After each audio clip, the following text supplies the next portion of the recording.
Uma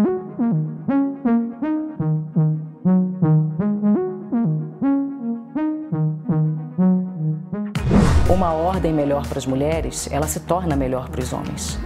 Política com afeto, política com responsabilidade, principalmente política inclusiva e representativa de todos e todas que compõem a advocacia.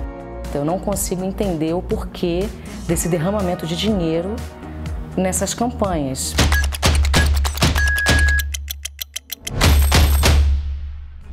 Ordem Democrática. Esse é o nome da chapa formada por 70% de mulheres para ocupar os principais cargos na disputa eleitoral à OAB-DF. É a primeira vez que isso ocorre na entidade em 88 anos. Eu conversei com a advogada civilista Renata Amaral, que concorre à presidência da chapa. Acompanhe a entrevista. Doutor Renato, o que levou a senhora a se candidatar a presidente da OAB-DF? O meu nome surgiu do grupo, né? E esse grupo, de uma forma muito natural, surgiu com esse engajamento, essa reunião de mulheres, exatamente por uma ausência de representação efetiva nossa nos quadros hoje da gestão atual e de todas as gestões que passaram até o presente momento. Porque apesar de eu trabalhar com o direito das mulheres, né, eu tenho um escritório de advocacia feminista com a minha sócia, eu advogo também no escritório de advocacia Ziveiter, que eu sou sócia, acho que já vai fazer 14 anos. E então eu trabalho também com direito privado, contencioso estratégico, trabalho há 12 anos só com tribunais superiores. Então eu acho que é até por essa questão de circular bem em todos os espaços. Como a senhora responde às críticas de que essa é uma chapa que defende uma bandeira puramente feminista e não das prerrogativas da categoria? O feminismo, ele não é exclusivo, ele é inclusivo, né? Não tem como a gente falar de defesa de prerrogativa sem um recorte de gênero, não tem como a gente falar de defesa de prerrogativa sem um recorte de raça, sob pena de ser um discurso vazio. Desagravo por si somente não afasta, não impede a violação de outurnas de prerrogativas que a classe sofre no exercício da profissão. Essa formação da chapa nada mais é do que reunião de mulheres que não tinham espaço nessa política masculina, nessa política hostil, nessa política que não as recebe. E essas mulheres se uniram, sabem, querem e gostam de fazer política e se uniram principalmente em razão desse resgate institucional da ordem que se faz premente, se faz urgente. É uma coisa que foi deixada de lado em todas essas últimas gestões, desses dois grandes grupos que se alternam no poder, e a gente vem como uma alternativa de fato viável, né? E com trabalho sério. Não vejo como nos tira da disputa ou nos diminui ou nos apequena o feminismo. Eu acho que isso engrandece e isso traz uma lógica feminina que é necessária à política. Política com afeto, política com responsabilidade, principalmente política inclusiva e representativa de todos e todas que compõem a advocacia.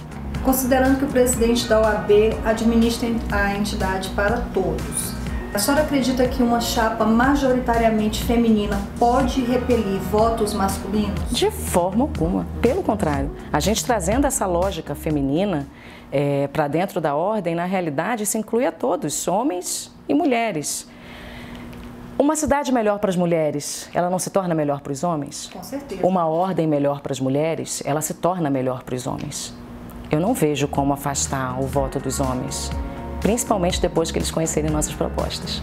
Gente, antes do final da entrevista, só lembrando, curta, compartilhe, se inscreva em nossas redes sociais, ative o sininho no canto direito da tela e até a próxima. A senhora acredita que as campanhas hoje elas são mais caras do que antes? Por que elas são caras ou se não são caras? Pergunta de prova, hein? Isso é uma pergunta de prova. Eu sei por terceiros, né, de cifras milionárias envolvendo a campanha, não só a OAB do Distrito Federal, mas das outras seccionais. Eu não consigo entender, tá aí, te devolvo a pergunta, eu não consigo entender o porquê desse derramamento de dinheiro nessas campanhas, mesmo porque a gente não ganha absolutamente nada por trabalhar pela ordem. Eu vejo o sistema de uma outra ótica, né? Eu acho que ali estão pessoas que estão engajadas em mudar e devolver essa importância de advocacia, e isso não importa ou não deveria importar a troca de favores. Enfim, eu não consigo entender, porque a gente acredita que a campanha se faz no plano das ideias. A gente prefere chamar o quê? Ao invés de para comer, para beber, para dançar, para paquerar, a gente quer que as pessoas venham para discutir, para a gente fazer rodas de conversa, para a gente promover debates. Inclusive, tem um debate essa semana que vai super primordial, que trata da advocacia e os direitos humanos. Então, eu não sei te dizer o porquê, eu acho que nenhuma de nós do grupo saberia te dizer o porquê dessas cifras tão vultuosas, mas o fato é que essa vultuosidade da verba envolvida se afasta do próprio espírito republicano, na nossa opinião. Quais são as suas principais críticas à atual gestão e às chapas que foram inscritas? As gestões que têm vindo à frente da OAB do Distrito Federal, elas permitiram que a OAB se apequenasse de tal forma que ela não tem mais assento nas discussões dos assuntos mais relevantes que permeiam a pauta política do país. E não só, que também permeiam a construção de políticas públicas, a sua eficácia, a sua fiscalização. E é exatamente isso que nos difere de todos os outros conselhos, por assim dizer, né? A gente tem uma envergadura constitucional, a gente tem um verdadeiro mandato constitucional que não vem sendo cumprido pela Ordem dos Advogados do Brasil. E isso não é privilégio da seccional DF. Então a gente, enfim, a nossa principal proposta consiste nesse resgate institucional, certo? Que além da valorização da advocacia, envolve uma maior participação da ordem enquanto sociedade civil. Se nós não somos respeitadas para discutir políticas, para discutir propostas legislativas, a advocacia se apequena junto, né? Por que a advocacia lá atrás era tão respeitada? Porque estava chegando um representante da Ordem dos Advogados do Brasil. E agora? Quem é a Ordem dos Advogados do Brasil? A gente tem vários conselhos distritais importantíssimos que a gente sequer tem assento. A gente tem conselhos espalhados por aí que outras organizações da sociedade civil tomaram o nosso assento, exatamente em razão dessa omissão, que é uma omissão histórica.